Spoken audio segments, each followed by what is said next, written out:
क्या हालत बना ली है रो रो के। ले पानी पिए और आप खुद को संभालें।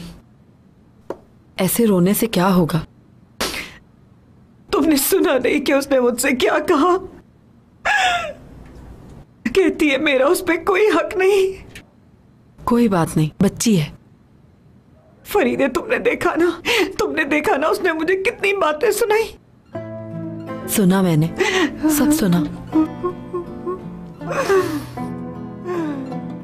क्या एक माँ का अपनी बेटी के लिए फिक्र करना गुनाह है?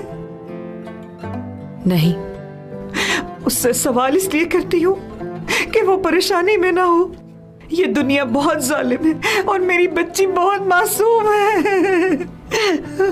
अच्छा, आप इस तरह रोइए तो नहीं ना। वो भी परेशान लग रही थी। सुबह उठेगी तो बात कर लीजिएगा। टेंशन मत लें, सब ठीक हो जाएगा।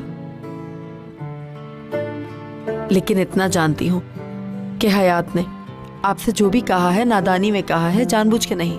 फरीदे,